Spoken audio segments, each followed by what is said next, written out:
हरे कृष्णा। भगवद गीता के आज हम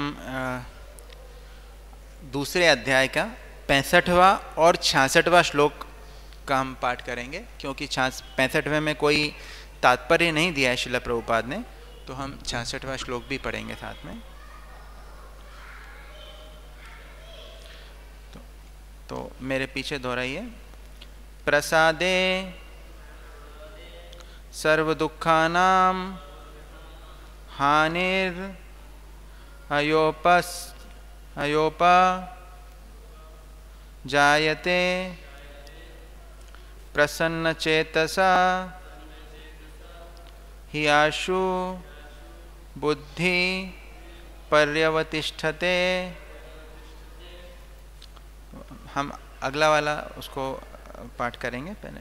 इसका अर्थ, इस प्रकार से कृष्ण भावनामृत में तुष्ट व्यक्ति के लिए संसार के तीनों ताप नष्ट हो जाते हैं और ऐसी तुष्ट चेतना होने पर उसकी बुद्धि शीघ्र ही स्थिर हो जाती है। अगला श्लोक, इसको पहले, न अस्ति नहीं हो सकती बुद्धि दिव्य बुद्धि अयुक्तस्य कृष्ण भावनामृत से संबंधित न चाहने वालों, न रहने वालों में, न नहीं च तथा अयुक्तस्य कृष्ण भावनामृत से शून्य पुरुष का भावना स्थिर चित्त सुख में, न नहीं च तथा अभावयत जो स्थिर नहीं है उसके, शांति शांति अशांतस्य अशांत का, कुतः कहाँ है, सुखम सुख। नास्ति बुद्धिरयुक्तस्य नास्ति बुद्धिरयुक्तस्य न च युक्तस्य भावना, न च युक्तस्य भावना, न च भावयत शांतिर्, न च भावयतः शांतिर्, अशांतस्य कुतः सुखम्, अशांतस्य कुतः सुखम्। नास्ति बुद्धिरयुक्तस्य न च युक्तस्य भावना, न च भावयतः शांतिर्, अशांतस्य कुतः सुखम्।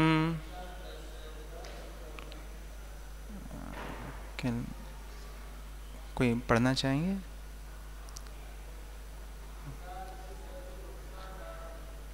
नहीं, हम दूसरा अगला वाला कर रहे हैं, क्योंकि ये यू कैन टेक दिस।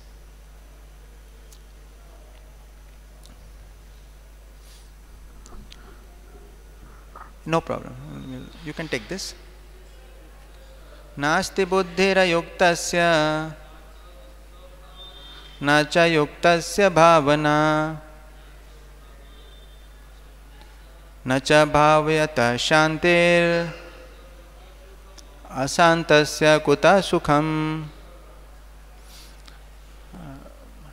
अनुवाद एवं तात्पर्य his divine grace A C Bhaktivedanta Swami Prabhupada द्वारा। अनुवाद, जो कृष्ण भावनामृत में परमेश्वर से संबंधित नहीं है उसकी न तो बुद्धि दिव्य होती है और न ही मन स्थिर होता है, जिसके बिना शांति की कोई संभावना नहीं है। शांति के बिना सुख हो भी कैसे सकता है। तात्पर्य, कृष्ण भावना भावित हुए बिना शांति की कोई संभावना नहीं हो सकती। अतः 5वें अध्याय के 29वें श्लोक में इसकी पुष्टि की गई है कि जब मनुष्य समझ लेता है कि कृष्ण ही यज्ञ तथा तपस्या के उत्तम फलों के एकमात्र भोक्ता हैं और समस्त ब्रह्मांड के स्वामी हैं तथा वे समस्त जीवों के असली मित्र हैं, तभी उसे वास्तविक शांति मिल सकती है। अतः यदि कोई कृष्ण भावना भावित नहीं है तो उसके मन का कोई अंतिम लक्ष्य नहीं हो सकता। मन की चंचलता का एकमात्र कारण अंतिम लक्ष्य का अभाव है। जब मनुष्य को यह पता चल जाता है कि कृष्ण ही भोक्ता, स्वामी तथा सबके मित्र हैं, तो स्थिर चित्त होकर शांति का अनुभव किया जा सकता है। अतएव जो कृष्ण से संबंध न रखकर कार्य में लगा रहता है, वह निश्चय ही सदा दुखी और अशांत रहेगा, भले ही वह जीवन में शांति तथा आध्यात्मिक उन्नति का कितना ही दिखावा क्यों न करे। कृष्ण भावनामृत स्वयं प्रकट होने वाली शांतिमय अवस्था है, जिसकी प्राप्ति कृष्ण के संबंध से ही हो सकती है। ओम अज्ञानतिमिरन्धस्य ज्ञानाञ्जनशलाकया चक्षुरुन्मीलितं येन तस्मै श्रीगुरवे नमः। श्रीचैतन्यमनोभीष्टं स्थापितं येन भूतले स्वयं रूप कदा मह्यं ददाति स्वपदान्तिकं। वन्देऽहं श्रीगुरो श्रीयुतापदकमलं श्रीगुरून् वैष्णवांश्च श्रीरूपं साग्रजातं सहगणरघुनाथान्वितं तं सजीवं साद्वैतं सावधूतं परिजनसहितं कृष्णचैतन्यदेवं श्रीराधाकृष्णपादान् सहगणललिता श्रीविशाखान्वितांश्च नमो विष्णुपादाय कृष्णप्रेष्ठाय भूतले श्रीमते भक्तिवेदान्त स्वामिनिति नामिने। नमस्ते सारस्वते देवे गौरवाणी प्रचारिणे निर्विशेष शून्यवादी पाश्चात्यदेशतारिणे। नमो महावदन्याय कृष्ण प्रेमा प्रदायते कृष्णाय कृष्ण चैतन्य नामिने गौरत्विषे नमः। हे कृष्ण करुणा सिंधो दीनबंधो जगत्पते गोपेशः गोपिका कांत राधा कांत नमोस्तुते। तप्त कांचन गौरांगी राधे वृंदावनेश्वरी वृषभानुसुते देवी प्रणमामि हरिप्रिये। वाञ्छाकल्पतरुभ्यश्च कृपा सिन्धुभ्य एव च पतितानां पावनेभ्यो वैष्णवेभ्यो नमो नमः। जय श्री कृष्ण चैतन्य प्रभो नित्यानंद श्री अद्वैत गदाधर श्रीवासदि गौर भक्तवृंद। हरे कृष्णा कृष्णा कृष्णा हरे हरे, हरे राम राम राम हरे हरे। हरे कृष्णा। भगवद गीता हमारे सिर्फ हमारी धर्म में नहीं, केवल सनातन धर्म में नहीं, बाकी अधिकतर धर्मों में एक हम धर्म को किस प्रकार से लेते हैं एक उदाहरण से समझ सकते हैं। क्योंकि एक शास्त्रों का कथन है, धर्मस्तत्त सुखम, धर्म से सुख आना ही चाहिए।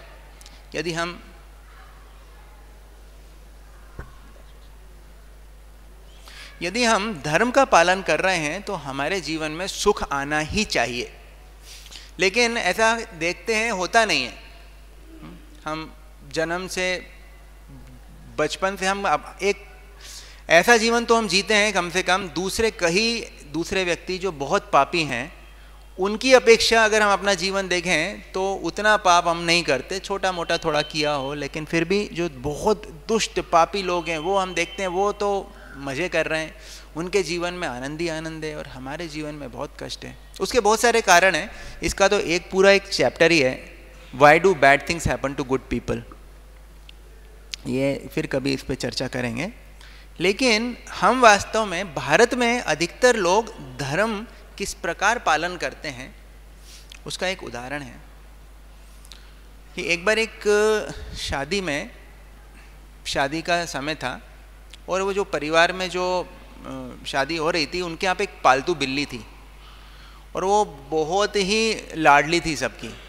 तो वो पूरी शादी में दामा चौकड़ी मचा रही थी, कोई उसको कुछ नहीं बोलता था। काले कलर की बिल्ली थी, उसकी हरी हरी आंखें थी, सब बहुत उसको पसंद करते थे।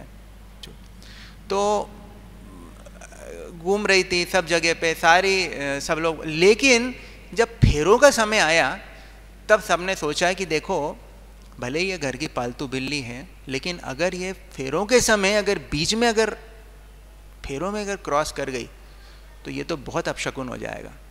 तो क्या किया जाए, इसको कहीं छोड़ भी नहीं सकते, तो हमारी पालतू है। तो उन्होंने क्या किया, एक टोकरी मंगाई, बांस की टोकरी होती है ना, वो बांस की टोकरी वो बिल्ली के ऊपर रख दी। अब बिल्ली वो टोकरी के नीचे फंस गई, बंद हो गई, और फिर वो फेरे हो गए। ठीक है, कुछ दिन के बाद और फिर वो बिल्ली को खोल दिया। अगले साल उस घर में दूसरी शादी हुई, फिर फेरों का टाइम आया, बिल्ली फिर धमा चौकड़ी कर रही थी, उसको फिर टोकरी से ढक दिया, फिर फेरे हो गए। फिर ऐसे घर में तीसरी शादी हुई, तीसरी शादी में बिल्ली को फिर ढक दिया और फेरे हो गए। अब वो उस पीढ़ी की शादियां खत्म हो गई। अब 10-15 साल के बाद दूसरी शादी, दूसरी पीढ़ी की शादी आने लगी। अब बिल्ली की जिंदगी 5 साल 10 साल से ज़्यादा की नहीं होती है, ज़्यादा से ज़्यादा 10 साल जीती है। वो बिल्ली मर गई, अपना जीवन जी कर मर गई।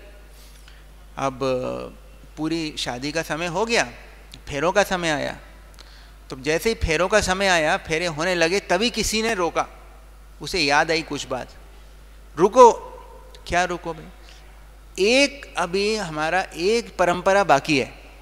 बोले कौन सी परंपरा? बोले बिल्ली को तो अभी तक ढका ही नहीं है। फेरों के पहले हम बिल्ली को ढकते थे, तो एक बिल्ली बुलाई गई, उसको पहले ढाका गया, फिर फेरे हुए। तो अधिकतर हमारे जो धर्म में या अधिकतर संसार में जितने भी धर्म हैं, we have forgotten the essence. हम क्यों कर रहे हैं, केवल उसको किए जाते हैं।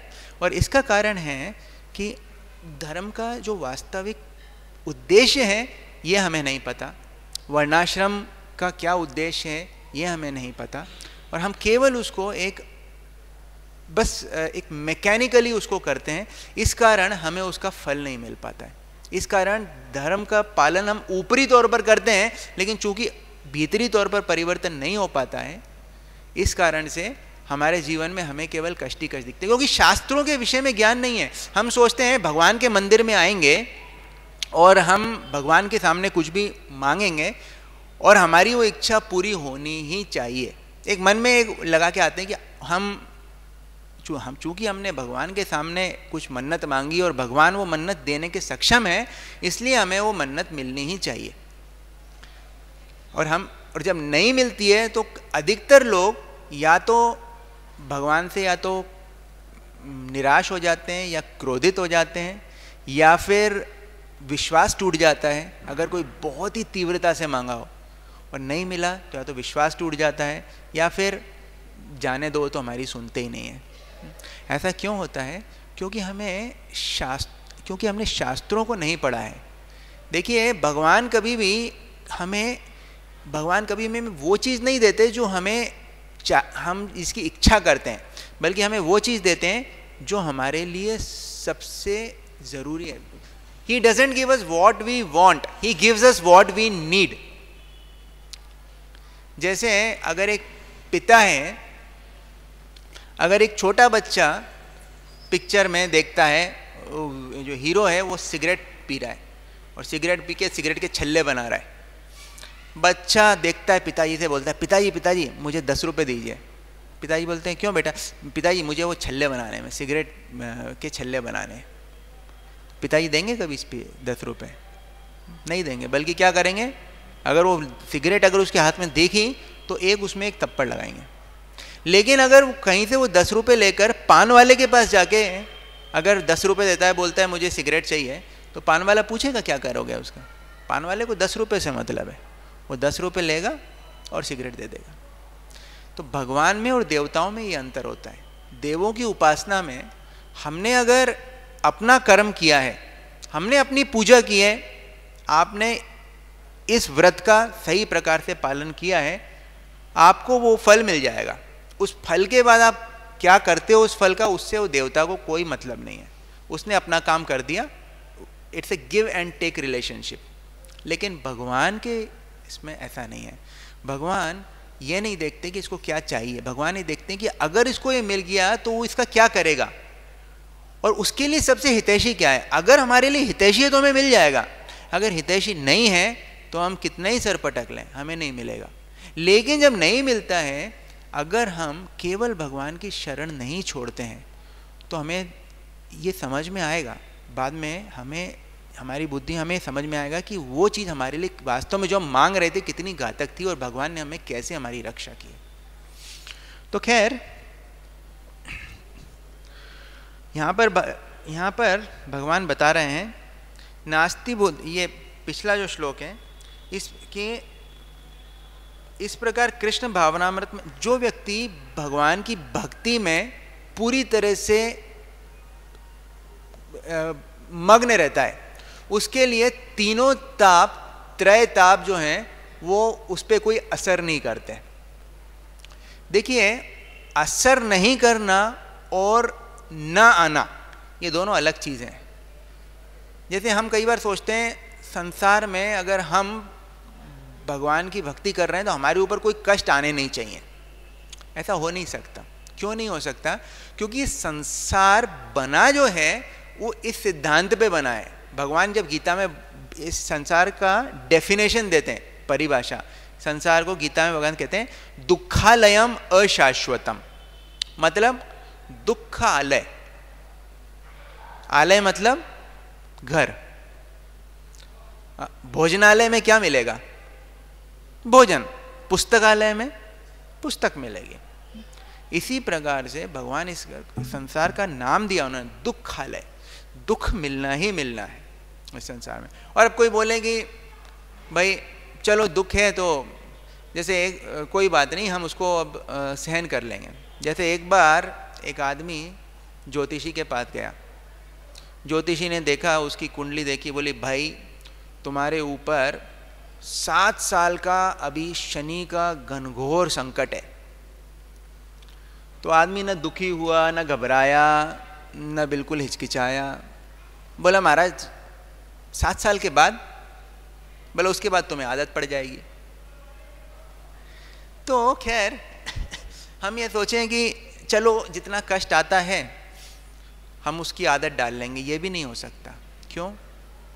अशाश्वतम। संसार में कोई भी चीज़ परमानेंट नहीं है। दुख भी जो आता है वो परमानेंटली नहीं रहता है। वो आता है, कष्ट अपना देता है और चला जाता है।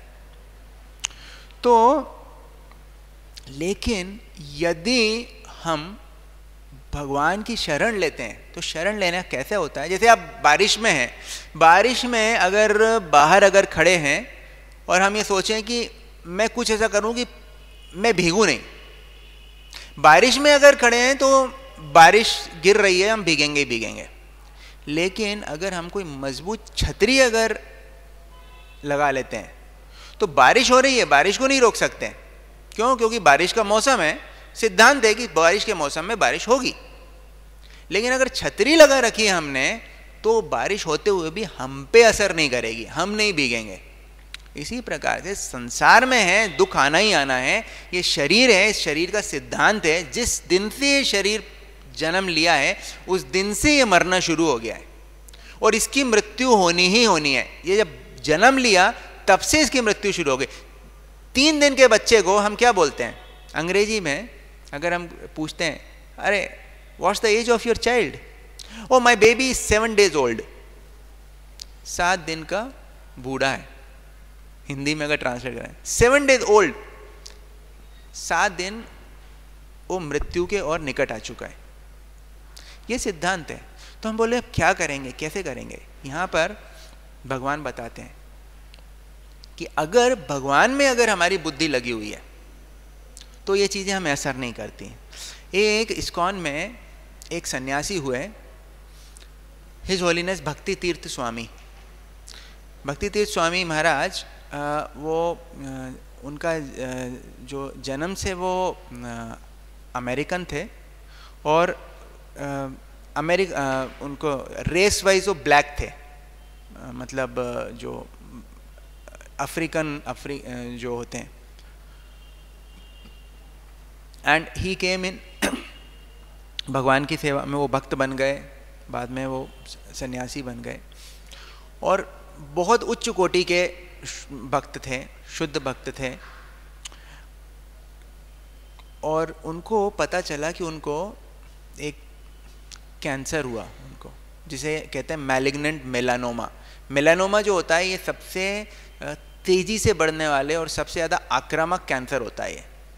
और ये अगर कैंसर जो है ऐसी बीमारी है जो अगर फैलती है वो हमें पता है सब जगह फैलती है। जब वो जाके हड्डियों में चली जाती है तो हड्डियों में जाके, और हमारे शरीर का जो हमारी हड्डी है वो सबसे ज़्यादा सेंसिटिव हिस्सा होती है। अगर उसमें अगर कभी हड्डी में चोट लगती है तो कैसा दर्द होता है। अगर मांस में अगर दर्द होगा, मांस में अगर चोट लगी दर्द नहीं होगा, हड्डी में कभी है खेलते खेलते गिर गए और यहाँ पे घुटने की हड्डी में या पाँव में अगर चोट लग गई, कैसा दर्द होता है। हड्डी का दर्द बहुत खतरनाक होता है। और जब वो कैंसर हड्डी में घुस जाता है तो कई लोग पेन किलर्स काम नहीं करते उसमें। मॉर्फिन जो पेन की सबसे तेज जो दवाई होती है, ये दवाइयाँ जो कैंसर में होती है वो भी काम करना बंद कर देती हैं। कई सारे लोग केवल उस दर्द के कारण आत्महत्या कर लेते हैं, इतना तेज दर्द होता है, उसका कोई इलाज नहीं होता। और महाराज को वो कैंसर हड्डियों में चला गया था, क्योंकि वो कैंसर सबसे खतरनाक कैंसर्स में से एक था। और महाराज बता रहे थे कि उनका प्रत्येक अंग, एक एक बोला, एक एक अंग ऐसा दुखता है जैसे कोई उनको लगातार हथौड़े मार रहा हो, इस तरह से दर्द होता है। और महाराज जैसे ऐसे व्यासासन पे बैठ के ऐसे टिक के, क्यों बराबर बैठ नहीं पाते थे, और बैठ के और वो लेक्चर देते थे भागवतम के ऊपर। और लेक्चर देते देखते एकदम से आवाज़ आई गई, कड़क, एक हड्डी टूट गई उनकी, क्योंकि हड्डियाँ इतनी कमज़ोर हो जाती हैं उसमें, और वो हड्डी टूट जाती थी और वो लेक्चर देते रहते थे। ऐसे ही एक और सन्यासी थे इस्कॉन में, हिज होलीनेस श्रीधर स्वामी महाराज, उनको जॉली सन्यासी कहते थे। वो हमेशा हंसते रहते थे, और उनको भी लीवर कैंसर हुआ था। और ही लेफ्ट हिज बॉडी इन 2004 इन मायापुर में 2004 में उन्होंने शरीर छोड़ा। उन्होंने एक बहुत प्रोफाउंड स्टेटमेंट दिया था। उनको कैंसर था और उनकी हालत भी बहुत बहुत बहुत ऊपरी रूप से, शारीरिक रूप से वो बहुत कमज़ोर थे, बहुत कष्ट में थे ऊपर। तो उनसे उन्होंने, किसी ने पूछा कि महाराज आपको कैसा लग रहा है कि तो उन्होंने एक बहुत प्रोफाउंड स्टेटमेंट दिया। उन्होंने कहा, pain is inevitable but suffering is optional. Very profound statement. Pain is inevitable, शरीर लिया है तो पीड़ा होनी ही है शरीर को। मतलब ये शरीर है, बीमार होना है, इसमें बुखार भी आएगा, कभी इसमें हड्डियां टूट सकती हैं, कभी इसमें कैंसर हो सकता है, कभी इसमें निमोनिया हो सकता है। शरीर है, इसमें कष्ट होना ही है। शरीर बनाई है, ये एक दिन जर्जर होके इसको नष्ट होना ही है। Pain is inevitable but suffering is optional. But अगर आप इस शरीर, ये आपकी चॉइस है कि आप कितना दुख उठाते हो उस शरीर का। कई बार हमको ऐसा लगता है, ऐसा कैसे हो सकता है, अगर हमारे शरीर में अगर चोट लगेगी और हम दुख नहीं होगा। होता यह है कि जब तक आत्मा का स्वभाव है किसी न किसी चीज से आसक्ति रखना। संसार में हर व्यक्ति किसी न किसी से आसक्त रहता है। कोई भी ये नहीं कह सकते मैं बिल्कुल निरासक्त हूं। या तो हमारी आसक्ति हमारे परिवार से रहती है, हमारे धन से रहती है, हमारे खुद के शरीर से रहती है। जो शुद्ध भक्त होते हैं वो भी आसक्त रहते हैं। जो शुद्ध भक्त हैं वो अनासक्त नहीं है, उनकी आसक्ति भगवान के श्री चरणों में रहती है, उनकी आसक्ति अपने गुरु महाराज के श्री चरणों में रहती है, वो भी आसक्त रहते हैं। लेकिन दोनों आसक्तियों में जमीन आसमान का अंतर है। उनको वो ये शरीर से आसक्ति नहीं रह जाती। इस कारण कैंसर होने के बाद भी उन्हें इसका पीड़ा होते हुए भी दे डोंट सफ़र। उन्हें पीड़ा हो रही है शरीर को, लेकिन उन्हें कष्ट नहीं हो रहा है। जैसे एक नारियल है, अगर एक गीला नारियल होता है ना, ताज़ा नारियल को अगर आप फोड़ते हो तो क्या होता है, जैसे ही नारियल चटकता है, ऊपर का खोल चटकता है, अंदर का जो सफ़ेद जो हिस्सा है वो भी चटक जाता है। जब नारियल को आप फोड़ोगे, दो हिस्सों में ताजे नारियल को करोगे तो दो उसमें चटक जाएगा, है ना। लेकिन जब वो नारियल सूख जाता है, आप हिलाओगे तो उसमें गड़गड़ गड़गड़ गड़ गोले की आवाज़ आएगी। उसको जब फोड़ोगे तो गोले को कुछ असर नहीं होगा, गोला निकल जाएगा उसमें से। क्यों? क्योंकि वो अब खोल से चिपका हुआ नहीं है। जो शुद्ध भक्त होते हैं और जो साधारण व्यक्ति होते हैं उसमें ये अंतर होता है कि जो व्यक्ति भौतिक संसार से, भौतिक हमारे खुद के शरीर और इस शरीर से संबंधित जो भी भौतिक चीज़ें, उनसे जितना आसक्ति रखते हैं, जितनी आसक्ति रखते हैं, उतना ही जब इस पर चोट लगती है, जो कि लगनी है, जब ये चोट लगती है तो टूट जाते हैं अंदर से। लेकिन जो शुद्ध भक्त होते हैं वो चूंकि इस चीज़ को रियलाइज़ कर जाते हैं कि मैं शरीर नहीं, मैं आत्मा हूँ, उनकी आसक्ति भगवान में रहती है। इसलिए जब ये शरीर, जब शरीर को कुछ होता है, उन्हें कोई असर नहीं होता। और इसीलिए हमारे पास वास्तव में एक चांस है। ये जो जीवन है, हम जो जीवन जी रहे हैं, वो वास्तव में कैसा है, जैसे एक हवाई जहाज एक हवाई पट्टी के ऊपर अगर दौड़ रहा है, इसी प्रकार से हम अपना जीवन जीते हैं। हवाई जहाज जब हवाई पट्टी पे दौड़ता है तो एक चीज़ पक्की रहती है, पायलट को भी पता है कि हवाई पट्टी हमेशा नहीं चलने वाली है। एक पॉइंट आएगा जब ये हवाई पट्टी, जब ये एयरपोर्ट ख़त्म हो जाएगा, और जहाँ वो ख़त्म होता है वहाँ पे उसको क्या करना है, पायलट को क्या करना है, टेक ऑफ करना है। और टेक ऑफ करने के लिए क्या वो कब टेक ऑफ कर सकता है, जब वो हवाई पट्टी पे जितना जो दूरी है उस दूरी पर दौड़ते हुए एक सफिशिएंट स्पीड बना ले, है ना। इतनी तेजी से वो हवाई पट्टी पे, शुरुआत में तेजी नहीं होती, धीरे धीरे चलता है, लेकिन फिर उसको एक्सेलरेशन पकड़ना पड़ता है, फिर उसको तेजी से दौड़ना पड़ता है। और जब वो दौड़ता है, जय श्री श्री राधा मदन मोहन ललिता विशाखा देवी की जय, श्री श्री कृष्ण बलराम की जय, श्री श्री गौर निताई की जय, प्रहलादेश नरसिंह देव भगवान की जय, जगन्नाथ बलदेव सुभद्रा महारानी की जय, शिला प्रभुपाद की जय। अगर वो उसके पास एक एयरपोर्ट पे सुविधा दी गई है, एयरपोर्ट की पट्टी इतनी लंबी है, कुछ 1-2 किलोमीटर लंबी पट्टी है, उसके पास पूरा फ्यूल है, उसके एयरपोर्ट उसमें उसको पूरी स्किल्स दी गई हैं कि तुम दौड़ाओ अपने प्लेन को, लेकिन तुम्हें ये चीज़ ध्यान रखना है कि ये पट्टी ख़त्म हो जाएगी, ये पट्टी केवल तुम्हारे लिए एक सुविधा है ऊपर उड़ने के लिए। इसी प्रकार ये जो जीवन है, ये जीवन हमारा एक सुविधा है। जीसस क्राइस्ट कहते हैं this world is like a bridge, cross over it but make no home on it. ये संसार एक पुल के समान है। अब पुल का क्या काम होता है, इस पार से उस पार ले जाना है। बोले संसार जो है ना, ये जो संसार है पुल के समान है, इसको क्रॉस कर जाओ। पुल पे कोई घर नहीं बनाता है, ये संसार रहने के लिए नहीं है, ये संसार इसलिए है, ये शरीर दिया गया है, इस संसार ने इसलिए दिया गया है कि ये जन्म मृत्यु का जो चक्र है इसको क्रॉस कर जाओ। हमारे पास ये एयरपोर्ट पे अभी हम दौड़ रहे हैं और अंत कभी भी आ सकता है। तो हमें ये जो शास्त्र हैं, ये जो भक्तों का संग है, ये जो हरिनाम का जप है, इससे हम अपनी स्पीड बढ़ाते हैं। और हमें कॉन्स्टेंटली याद रखना चाहिए कि आज मेरी कितनी स्पीड है। अगर आज पट्टी ख़त्म हो जाती है, जो कभी भी हो सकती है, कोई नहीं जानता कि कब बुलावा आ जाएगा, आज अगर ये समय ख़त्म हो जाए तो क्या मैं उड़ने के लिए तैयार हूँ? अगर मैं नहीं हूँ तैयार तो we should be very very actually we should feel sorry, we have lost one opportunity. Or next day when we get an opportunity, we should thank God, we should thank Krishna that he has given us another opportunity, and we should with renewed vigor we should again start our journey.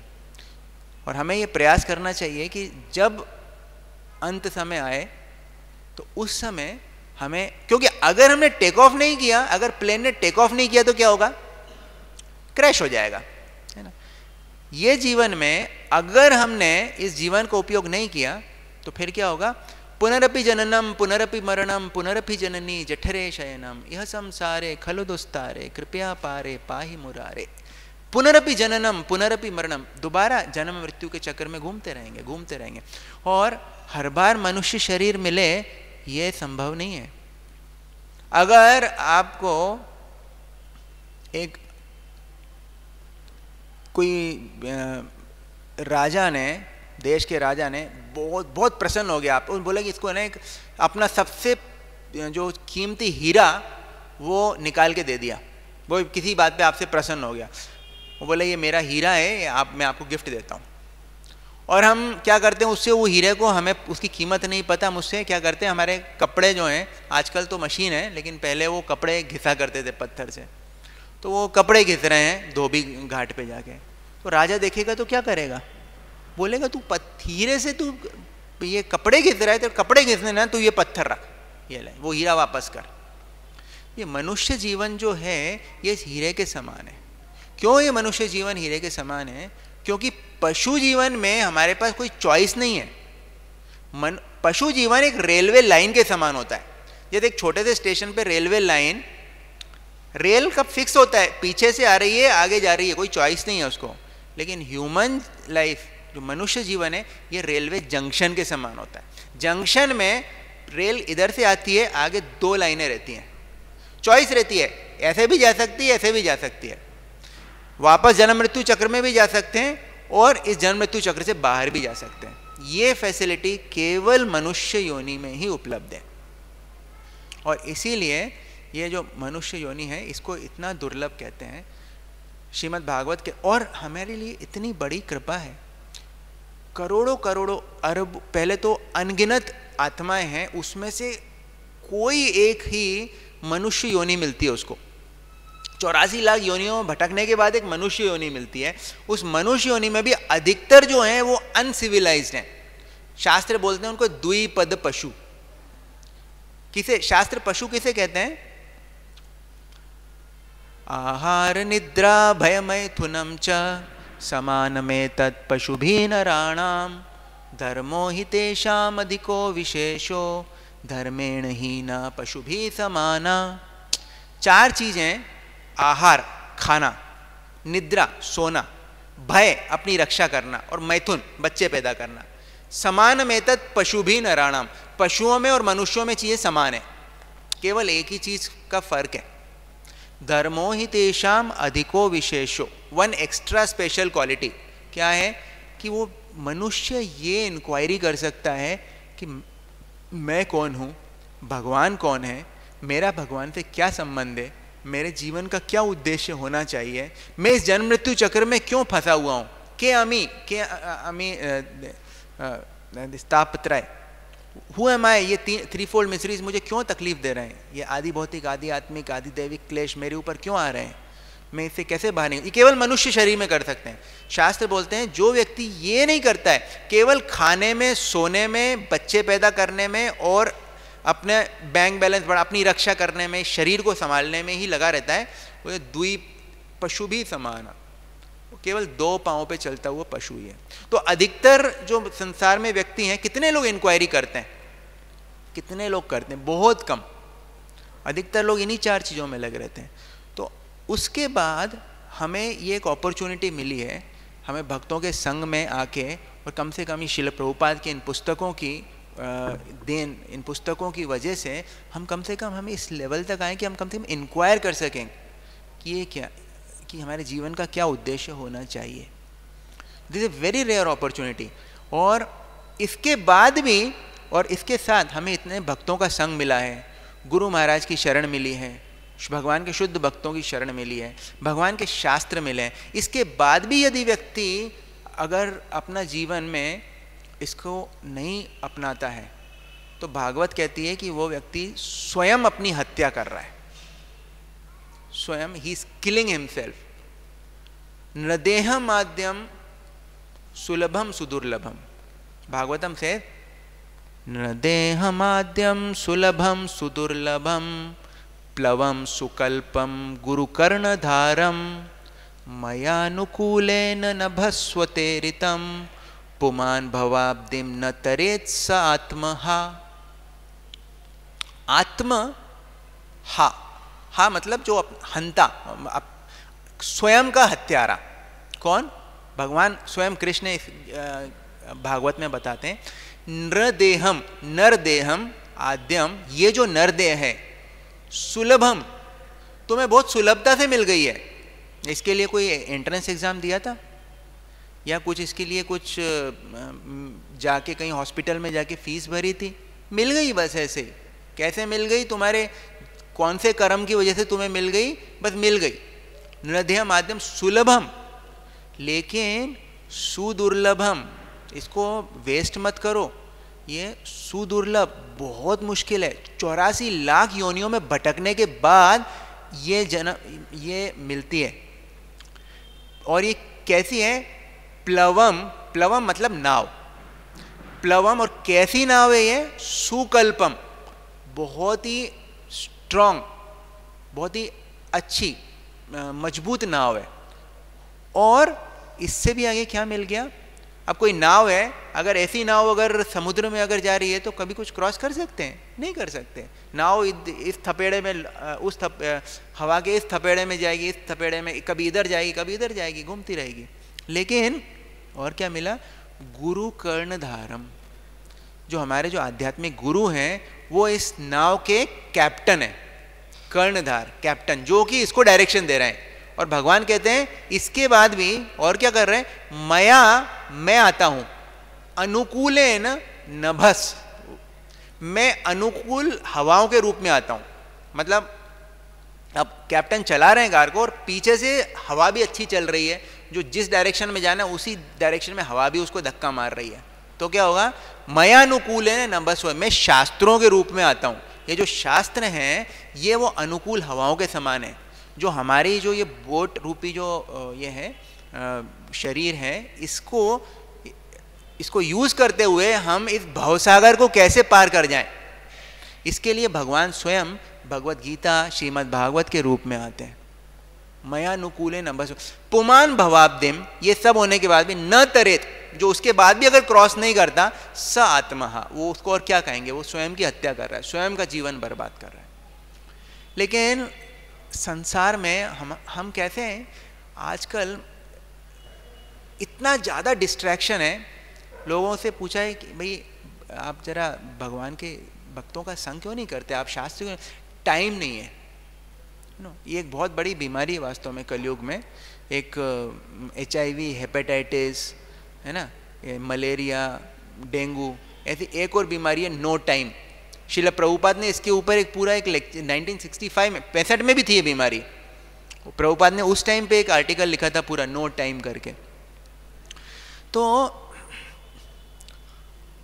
एक होता क्या है, इतना ज़्यादा भौतिक जगत में फंसे हुए रहते हैं लोग कि जब उनके पास ये चांस आता है तो वो चांस भी उनको उसमें इंटरेस्ट नहीं रह जाता। एक साइंटिस्ट, हमारे पास कितना समय, 10 मिनट का और समय है, 10 मिनट। एक साइंटिस्ट था, एक रशियन साइंटिस्ट था पावलोव नाम का।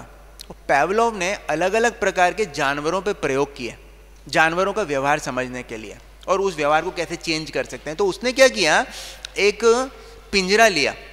वो पिंजरे में उसने एक चूहे को रखा, और वो कैसा था कि वहाँ पे दो ऐसे उसमें से बटन जैसे लीवर थे। चूहा अगर एक लीवर को छूता था तो उसको एक खाने के लिए कुछ बहुत ही स्वादिष्ट चीज़ मिलती थी, और अगर दूसरे लीवर को छूता था तो उसे एक बिजली का हल्का सा झटका लगता था। तो चूहे ने क्या किया, पहले छुआ, उसको एकदम से खाने को मिला, खाया उसने, फिर दूसरे पे गया, छुआ तो करंट लग गया, फिर तीसरे पे गया, फिर दोबारा पहले पे गया। धीरे धीरे चूहा सीख गया, उसे समझ में आ गया कि किस चीज़ पे करंट लगता है और किस चीज़ पे खाने को मिलेगा। अब क्या हुआ, जब चूहे को उसकी आदत लग गई तो पावलोव ने वो टर्मिनल बदल दिए। तो अब क्या होने लगा, जो पहले वाले से करंट लगने लगा और दूसरे से खाने की चीज़ लगने लगी। चूहा एकदम घबरा के कंफ्यूज हो गया क्या हो रहा है, पर धीरे धीरे उसकी भी आदत लगने लगी, उसने पावलोव ने फिर बदल दिया। ऐसे वो बदलता रहा। अब चूहा इतना ज़्यादा उसमें रहा कंफ्यूजन में, उसका एक ही काम था, कहाँ से मुझे खाने को मिलेगा और कहाँ से मुझे बचना है, करंट से बचना है। और इसमें क्या हुआ, पावलोव ने फिर फाइनली थोड़ी देर में वो पिंजरे का गेट खोल दिया। गेट खोल के उसने देखा कि चूहा बाहर नहीं निकला। चूहे ने देखा, लेकिन वो वापस जाके केवल उन्हीं दोनों से खेलता रहा, कहाँ से मुझे करंट से बचना है और कहाँ से मुझे ये खाने को मिलेगा। तो तो वास्तव में इस भौतिक संसार में हम सब लोगों की स्थिति उस चूहे के समान ही होती है, क्योंकि ये संसार में हम क्या चीज़ करते हैं, कहाँ से हमें आनंद मिलेगा और किस चीज़ से हमें कष्ट मिलता है, हमें उसको छोड़ना है, कि उस चीज़ से बचना है। और ये चीज़ें बदलती रहती हैं। जिस चीज़ से हमें आनंद मिलता है थोड़े कुछ समय बाद वही चीज़ कष्ट देने लगती है। पहले बोलते हैं शादी के पहले can't live without each other, और वो आउट खत्म हो जाता है शादी के बाद, है ना, can't live with each other हो जाता है। वही चीज बाद में कष्ट देने लगती है। Take any example. तो but we get so much entangled कि इसमें कहाँ से कष्ट से हमें बचना है और ये करना है। जब ये चांस मिलता है कि just this is an opportunity, you can get out of this cycle of birth and death, नहीं, we are so busy in our lives. संसार में this is unfortunate situation. Therefore, it is. So, I was giving this example of Sridhar Swami Maharaj, Bhakti Tirth Swami Maharaj, and opposite to that, ये वो लोग हैं जिनकी चेतना, जो भगवान कहते हैं कि भगवान में लगी हुई है। उनको ब्लड कैंसर हो गया, उनको बोन कैंसर हो गया, एंड दे आर टोटली। एक माता जी थी, कुंती माता जी, श्रील प्रभुपाद की शिष्या थी। उनको कैंसर हुआ and she was on a death bed, and she said that इस स्थिति में, in this condition of life, when I am totally helpless, whatever, now when I read my spiritual master's books, I am so much close, I find him so much close to me through his books that I will not trade my condition for anything of this world. ये जो मेरी जो condition है, इस condition को अगर मुझे दुनिया में कुछ भी दे दिया जाए, मैं इस कंडीशन को एक्सचेंज नहीं करूँगी। बोले मुझे इतना आनंद मिल रहा है उसमें, क्योंकि इस समय जब मैं पूरी तरह हेल्पलेस हूँ, और इस समय जब मैं श्रीमद् भागवत पढ़ रही हूँ, तो मेरे गुरु महाराज जो मुझे इसमें से बोल रहे हैं कि वो मुझे इतना आनंद दे रहा है। दूसरी ओर जो व्यक्ति जिनकी चेतना पूरी तरह से भौतिक संसार में लगी हुई है, उनके एग्जाम्पल देख सकते हैं हम। जैसे हमने हैरी पॉटर नाम सुना होगा, पिक्चरें भी देखी होंगी। डैनियल रेडक्लिफ जो हैरी पॉटर का जो मेन हीरो है, Harry, he is recently was treated for drug addiction and depression. Multi millionaire, लोग उसके लिए पागल हैं उसके लिए, लेकिन he is treated for depression and drug addiction. Michael Jackson, king of the pops, he died so pitiably, so miserably, right? The doctor said that when he died, he was in depression, and so unfortunate, इतना he was so pained at heart when उनकी जो autopsy वगैरह हुआ, तो उसमें doctor ने बोला कि he was totally drugs and शरीर बिल्कुल सूखे कांटा हो गया था उनका, and so he died utterly miserably. So many people we find, इतना ज़्यादा, कितना भी जिनकी चेतना भौतिक संसार में लगी हुई है, neither they are happy in this world nor they are happy at death. तो we can understand this thing. हमारे पास चांस है, भगवान के ऐसा नहीं है। एक बार बस दिक्कत ये होती है कि भगवान कोई भी इनजस्टिस नहीं करते हैं, हर व्यक्ति को चांस देते हैं। एक बार एक व्यक्ति ने भगवान से बहुत प्रार्थना की और भगवान प्रकट हो गए। यमराज आए, एक बार यमराज से मिले हो, तो यमराज किसी बात पे उस व्यक्ति से प्रसन्न हो गए। तो यमराज ने कहा, यार मांगो, तुम क्या मांगते हो? तो व्यक्ति ने कहा कि यमराज, आप जब मुझे लेने आओ तो मुझे एक बार है ना, बस वार्निंग दे देना, इन्फॉर्म कर देना, मुझे पहले आप इंटीमेट कर देना, इंटीमेशन भेज देना कि मैं बस मेरा समय आने वाला है, तो मैं तैयार हो जाऊंगा। उन्होंने कहा ठीक है। तो अब वो व्यक्ति खूब आनंद में रहने लगा, अभी तक कोई इंटीमेशन नहीं आया, खूब मस्त सारे बुरे काम कर रहा था, क्योंकि मालूम है कि अभी तक तो मृत्यु आनी नहीं है। कुछ समय बाद हुआ ये, उसने देखा उसके कुछ बाल जो है ना वो यानी कि सफ़ेद होने लगे, ठीक है, सफ़ेद हो रहा है, कोई बात नहीं। कि लोगों ने बोला, कुछ साधु आए, बोला अरे देखो अब तुम बूढ़े हो चले हो, कम से कम ये पाप छोड़ो, हरिनाम जपना शुरू करो, भगवान के भक्तों का शरण लो। नहीं नहीं, अभी मेरा कुछ, अभी तो मैं कुछ, अभी मुझे कुछ नहीं होना, क्योंकि यमराज ने अभी तक कोई इंटीमेशन नहीं भेजा। कुछ समय बाद देखा उसके कुछ दांत गिर गए। फिर कुछ वो साधुओं ने बोला अब तो तुम बूढ़े हो रहे हो, अब तो तुम भगवान की शरण में आ जाओ। नहीं नहीं, अभी तो मैं बहुत आनंद में हूँ। कुछ समय बाद उसको कैंसर हो गया। कैंसर हो गया, उसने खूब इलाज कराया। उन्होंने बोला अब देखो अब तो मैं कैंसर हो गया, तुम कभी भी मर जाओगे। बोला नहीं नहीं, अभी नहीं मरूंगा मैं अभी आनंद में हूँ, अभी तक कोई मैसेज नहीं आया है, कोई इंटीमेशन नहीं आया है। कुछ समय के बाद उसका हार्ट अटैक आ गया, उसको बाईपास सर्जरी हो गई। सांस लेते नहीं बन रहा, मशीन पे वो सांसें ले रहा है। साधु लोग आए, बोले अब तो हरि नाम लो, तुम अब तो पाप करना बंद कर दो। बोला नहीं नहीं, मुझे पता है अभी मुझे कुछ नहीं होगा। अंदर सोच रहा था अभी तक कोई इंटीमेशन नहीं आया।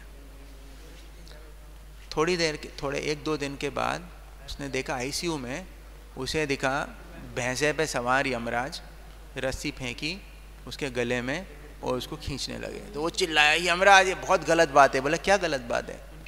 बोले आपने मेरे साथ धोखा किया है। बोले मैंने कौन सा धोखा कर दिया भाई? बोले आपने मुझे वचन दिया था कि आप मुझे इंटीमेशन दोगे, उसके बाद ही आप मुझे लेके आओगे। तो बोला तो मूर्ख, कितने इंटीमेशन दूंगा तुझे? तेरे बाल ग्रे हो गए, तेरे बाल सफ़ेद हो गए, वो पहला इंटीमेशन। तेरे दांत गिरने लगे, वो तेरा दूसरा इंटीमेशन। तुझे कैंसर हो गया, तेरा तीसरा इंटीमेशन। तेरे उसके बाद हार्ट अटैक हो गया, चौथा इंटीमेशन। और कितने इंटीमेशन चाहिए तुझको? इसीलिए शंकराचार्य कहते हैं कि व्यक्ति की स्थिति बताते हैं श्रीपाद शंकराचार्य कि क्या श्लोक था वो, अंगम गलितम पलितम मुंडम दशन विहीनम जातम तुंडम वृद्धो याति गृहीत्वा दंडम तदपि न मुंचति आशा पिंडम भज गोविंदम गोविंदम भज मूढ़मते संप्राप्ते सन्निहिते काले नहीं नहीं रक्षति दुक्रन करणे। कि अंगम गलितम, धीरे धीरे शरीर का एक एक अंग गल जाता है। पलितम मुंडम, पहले जो बिल्कुल बाल फिल्म एक्टर की तरह रहते हैं, बाद में विलन के जैसे हो जाते हैं, बिल्कुल गायब हो जाते हैं। पलितम मुंडम दशन विहीनम जातम तुंडम, धीरे धीरे करके 32 के 32 नॉकआउट हो जाते हैं, सारे दांत एक एक करके गिर जाते हैं। और फिर वृद्धो याति गृहीत्वा दंडम, जब बूढ़े हो जाते हैं तो हाथ में डंडा आ जाता है, चलते नहीं बनता। लेकिन तदपि न मुंचति आशा पिंडम, ये जो भोग करने की इच्छा है ये नहीं जाती। और ये क्यों नहीं जाती? पूरा जीवन जो काम किया है वो काम को लोग कहते हैं भक्ति बुढ़ापे में करेंगे। एक बार अकबर से, एक बार वास्तव में एक सच्ची घटना है। एक बार एक राजा से उसने कहा, एक उसके मंत्री राजा से कहता था कि भगवान की भक्ति करो, आप इतना उसमें हो, कभी भी मृत्यु है, पर अभी तो मैं जवान हूँ, जब मैं बूढ़ा हो जाऊँगा तब भक्ति कर पाऊँगा, तब मेरी जो इच्छाएं वो भी खत्म हो जाएंगी। हाँ, तुम्हें ऐसा लगता है बुढ़ापे में इच्छाएं खत्म हो जाती हैं? बोला हाँ, जब शरीर एकदम कमज़ोर हो जाएगा इच्छाएं कहाँ बचेंगी। बोले चलो ठीक है, कोई बात नहीं। थोड़े दिन के बाद मंत्री ने बुलाया वो राजा को, बोला चलो मेरे साथ। बोले कहाँ? बोले चलो चलो मैं बताता हूँ, चलो। गए वो। बोले नहीं नहीं अकेले नहीं, आप अपनी है ना जो आपकी जो बेटी है ना, आपकी जो 15-16 साल की जो सुंदर राजकुमारी है उसे भी साथ में ले लो। बोले चलो उसे भी ले लो। बोले कहाँ चलो? बोला आपका जो पुराना वफादार, जो सबसे पुराना आपके पिताजी के समय का जो मिनिस्टर है, जो अभी अपनी मृत्यु शैया पर हैं, उनकी उम्र हो गई, बहुत उम्र हो गई है, 90 साल के हो गए और वो उनकी मृत्यु होने वाली है, कभी भी मर सकते हैं, तो कम से कम आपको जाना चाहिए उनसे मिलने के लिए। बोला हाँ मुझे नहीं पता था, चलो। तो जाते हैं वो। तो गए तो राजा अंदर जाता है, वो मृत्यु शैया पर पड़ा हुआ था, बिल्कुल कुछ हिल नहीं पा रहा था। फिर मंत्री ने बोला कि अरे सुनिए महाराज आए हैं। हाँ, कोई आंसर नहीं। सम्राट आए हैं, कुछ आंसर नहीं। तब मंत्री ने इशारा किया राजकुमारी को अंदर भेजने का। राजकुमारी अंदर आई, छुन छुन छुन छुन उसके पाँव की जो पायल है उसकी आवाज़ आने लगी। और ये मंत्री ने तुरंत, जो मृत्यु शरशैया पे पड़ा था, वो एकदम घूम के राजकुमारी को देखने लगा। लगातार राजकुमारी को देखता, राजा सोच रहा है क्या है ये। तो मंत्री ने बोला, देखा इस व्यक्ति के शरीर में शक्ति नहीं है भोग करने की, लेकिन जो वासनाएं हैं वो अभी भी उतनी की उतनी ही बनी हुई हैं। और ये इसका हम प्रैक्टिकल उदाहरण देख सकते हैं। अगर हम, मैंने कई बार देखा भी है, अगर हम कभी पार्क में घूमने जाते हैं और कई बार पार्क में कई सारे वृद्धजन बैठते हैं, मैं हर एक की नहीं बोल रहा हूँ लेकिन देखा है, अगर कोई स्त्री या कन्या अगर निकलती है तो नज़रें कहाँ रहती हैं? हर एक का नहीं बोल रहा हूँ मैं, कई बार आप प्रयोग कर सकते हैं। क्यों? क्योंकि जीवन से जब तक ये हमने पूरे जन्म, ये वास्तव में आध्यात्मिक जीवन कोई स्विच नहीं है, प्लस जलाया तो जल गया और बंद किया तो भौतिक हो गया। It's a practice. अभी से जब हम प्रैक्टिस करेंगे तब जाके मृत्यु के समय हम भगवान को स्मरण कर सकते हैं। पूरा जीवन हम जिससे आसक्ति बढ़ाएंगे, मृत्यु के समय जिससे हमारी आसक्ति होगी वही हमें मृत्यु के समय याद आए। कष्ट के समय हमें उसी व्यक्ति, जब हमारे ऊपर खतरा रहता है, एक बच्चा है, उसको छोटा सा बच्चा अगर एकदम से उसके ऊपर कोई कुत्ता या बिल्ली एकदम झपटती है तो किसे याद करता है? टीचर को, फिल्म एक्टर को, क्या क्या क्या चिल्ला के भागता है? मम्मी। क्यों? क्योंकि बच्चा सबसे ज़्यादा आसक्त किससे? मम्मी से, माँ से आसक्त रहता है।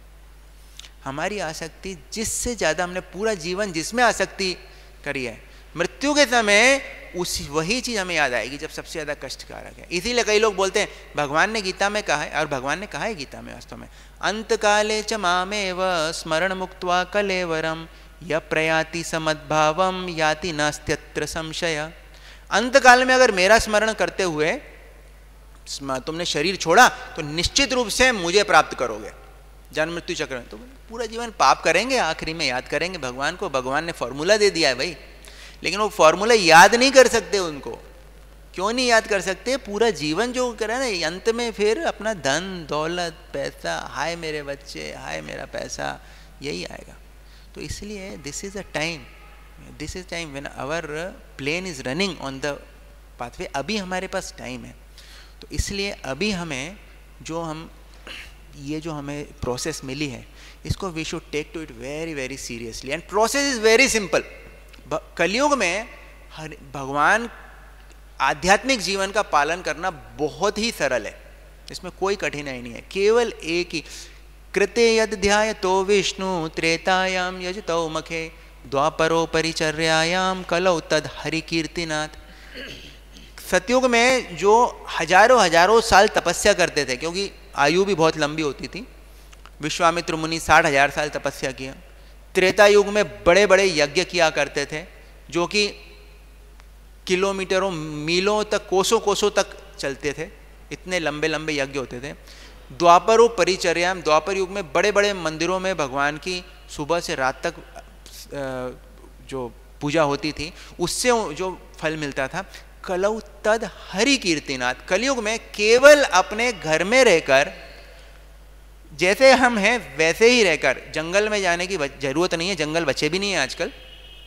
हिमालय पे भी जाने की जरूरत नहीं है आजकल, वहाँ पर भी बहुत पोल्यूशन है, प्लास्टिक है, मूवीज़ हैं और टावर्स मिल जाएंगे आपको हिमालय पे। पहले एक कहावत थी, जहाँ न पहुँचे रवि वहाँ पहुँचे कवि, है ना।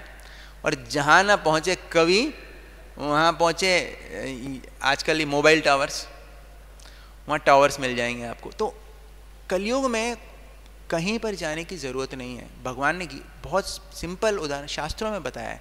अगर हम केवल उनके नाम का जप और कीर्तन अगर अपने जीवन में उतारते हैं, this is the way we can perfect our life and go back to godhead. केवल और केवल, बहुत ही सिंपल, हरे कृष्णा कृष्णा कृष्णा हरे हरे, हरे राम राम राम हरे हरे। अगर इसका हम नियमित रूप से अगर जाप करते हैं तो ये वास्तव में जो हमारी जो तैयारी है मृत्यु की, ये हम आरंभ करते हैं इससे। और वैसे कई प्रकार के मंत्र हैं, हम अलग अलग प्रकार के मंत्र हैं, लेकिन ये मंत्र जो है ये कलयुग के लिए विशेष रूप से दिया गया मंत्र है।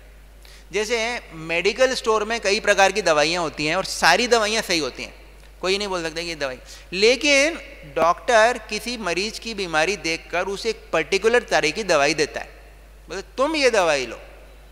इसी प्रकार ये जो मंत्र है कली संतरण उपनिषद में दिया गया। कली संतरण मतलब जो कलयुग के जो कष्ट हैं उससे जो मुक्ति देता है वो उपनिषद, उसे कली संतरण उपनिषद कहा गया है। और उसमें कहा गया है हरे कृष्णा कृष्णा कृष्णा हरे हरे, हरे राम राम राम हरे हरे, इति षोडश नाम मंत्र कलि कल्मष नाशनम, नास्तो परतरो उपाय सर्व वेदेषु दृष्टये। कि कलयुग में ये जो महामंत्र है इसके अतिरिक्त और कोई उपाय नजर नहीं आता है कलयुग के दुष्प्रभाव को नष्ट करने के लिए। तो आई स्टॉप हियर। तो if you want to, there is अगर कोई पूछे कि इसका टेक होम मैसेज क्या है, तो केवल एक ही टेक होम मैसेज है, if you can take vow to chant at least 1 round, एक माला अगर आप रोज कर सकें नियमित रूप से, तो this will be the this is the sum and substance of what we discussed today. Thank you very much. हरे कृष्णा। किसी का कोई प्रश्न है, कोई प्रश्न करना चाहते हैं? जो पहली बार आए वो भी कर सकते हैं प्रश्न, या आप चाहें तो आप भी कर सकते हैं। हरे कृष्णा।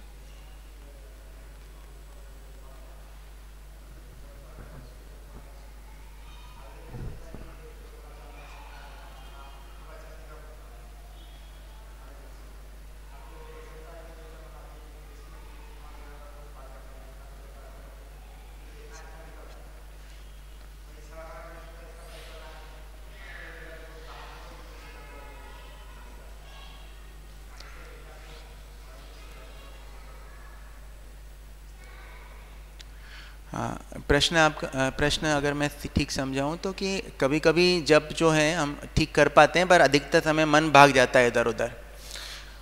वास्तव में जो जप है, मंत्र जो है, मन का एक अर्थ ये है, मन त्रायते स मंत्र, जो मन को तार देता है, मतलब जो मन को वश में कर लेता है, उसे मंत्र कहते हैं। तो ये जो मन का स्वभाव है, ये तो देखिए क्या होता है, अगर एक जंगली पशु है और जंगली पशु को आप, एक जंगली शेर है, जंगली शेर को अगर आपने पकड़ने की कोशिश करी तो ऐसे ही आ जाएगा। जब जन्म से वो जंगल में रहा है, हर बार उसने अपने मन की है, और अब आप बोलते हो उसको कि चल तू है ना इस पे स्टूल पे खड़ा होगा वो, हाँ प्रभु जी दंडवत प्रणाम, मैं स्टूल पे खड़ा होता हूँ, आपकी आज्ञा। मानेगा? नहीं मानेगा, वो खाने के लिए दौड़ेगा। तो उस समय शिकारी क्या करता है, उसको भूखा रखता है। पहले शिकारी कभी भी जब शेर को पकड़ते हैं तो शेर को पकड़ने के बाद उसको तुरंत भोजन नहीं देते, उसको हफ्ता भर तक भूखा ही रखते हैं। पहले दिन वो बहुत मारता है, बहुत चिल्लाता है, बहुत करता है, लेकिन पिंजरे में बंद रहता है। 2 दिन 3 दिन बहुत उछलता है, बहुत दहाड़ता है, कुछ नहीं, धीरे धीरे उसकी शक्ति कम होने लगती है। 7वें दिन शिकारी अंदर जाता है, एक हाथ में हंटर, एक हाथ में भोजन, शेर का भोजन। जैसे ही शेर देखता है एकदम से झपटने की कोशिश करता है, शिकारी एक हंटर लगाता है, शेर की ताकत पहले ही खत्म हो गई है, हंटर लगा, शेर घबरा के भागता है पीछे। फिर शिकारी थोड़ा सा उसको भोजन फेंकता है, मांस का टुकड़ा फेंकता है, शेर उसे खाता है, बोलता है अब मैं इसको खाऊंगा। फिर खाता है, फिर एक हंटर पड़ता है, फिर एक मांस का टुकड़ा रहता है, फिर हंटर, फिर मांस का टुकड़ा। धीरे धीरे शिकारी शेर को समझ में आने लगता है कि ये वास्तव में मेरा स्वामी है, मैं इसको पार नहीं पा सकता हूँ। फिर जब शेर को ये समझ में आ जाता है, तब वो शिकारी के हंटर के इशारे पर वो स्टूल पे चढ़ जाता है। इसी प्रकार मन को भी वश में करने का ये तरीका है। देखिए, हमने जन्मों जन्मों से अपने मन की बात सुनी है। मन ने कहा मुझे, मन क्या करता है, इंद्रियों से जो कुछ भी मिलता है, आँखों से जो देखता है, कानों से जो सुनता है, त्वचा से जो स्पर्श करता है, नाक से जो सूंघता है और जुबान से जो चखता है, मन इंद्रियों से सब कुछ, और मन तो वो फीड होता है। तो जो कुछ भी आ रहा है जो कुछ भी मन को मिल रहा है, मन उससे और स्ट्रांग होता जाता है और अगली बार मन और डिमांड करता है, वो चाहिए। मन ने देखा रसगुल्ला चाहिए, भले ही डायबिटीज है, लेकिन मन ने, क्योंकि मन कंट्रोल में नहीं है, रसगुल्ला चाहिए, है ना, वो नहीं मानेगा। तो ऐसे टाइम पे उसको जब हमें, इसलिए पहले जो स्टेज होती है वो होती है निग्रह की, मतलब उसको बुरी चीज़ों से दूर हटाने की। और बुरी चीज़ों से दूर हटाने के लिए सबसे सरल उपाय है अच्छी चीज़ों से जोड़ दो। बुरा संग छोड़ना है ना, नहीं छोड़ पाएंगे। बुरा संग छोड़ना है, अच्छा संग कर लो, बुरा संग अपने आप छूट जाएगा। ये अगर करेंगे धीरे करके, जैसे एक गिलास में अगर तेल भरा हुआ है और तेल हटाना है, बहुत ही बारीक सा उसमें छेद है, इतना सा छेद है और इतना बड़ा हुआ है, उसमें आपको तेल निकालना है उसमें से करके। ऐसे करोगे नहीं निकलेगा, बहुत मुश्किल है, लेकिन उसमें पानी डालते जाओ, वो तेल अपने आप ऊपर आके और पूरा तेल अंदर एक एक बूंद पूरी खत्म हो जाएगी। ऐसे ही जीवन में सत्संग करते जाएं, सत्संग जोड़ते जाएं, अपने आप जो बुरा संग है ना वो खत्म हो जाएगा। ये पहला तरीका मन को वश में करने का। और दूसरा ये है कि इट्स अ स्ट्रगल। हमारे जीवन में केवल यही एक स्ट्रगल है और इसलिए भक्तों का संग बहुत आवश्यक है। और अगर इसके बारे में, अगर वास्तव में आपने जो प्रश्न किया है, इस प्रश्न के ऊपर कई क्लासेस हो सकती हैं, ये एक सिंपल वो नहीं है इसका। अगर डिटेल अगर आपको चाहिए तो आप भूरिजन प्रभु की पुस्तक है जप के नाम से, नाम ही उस पुस्तक का जप, वो आप पढ़ो, उसमें आपको बहुत अच्छा वो उसका उत्तर मिलेगा। तो उसमें काफ़ी सारी ऐसी चीज़ें हैं, काफ़ी सारी ऐसी उसमें टेक्निक्स भी हैं, कई सारी उपाय भी दिए हैं उन्होंने हमारा जप सुधारने के लिए। सो आई थिंक अभी 8:45 बज गए, will stop here. Srimad Bhagavad Gita की जय, श्रील प्रभुपाद की जय, निताई गौर प्रेमानंदे।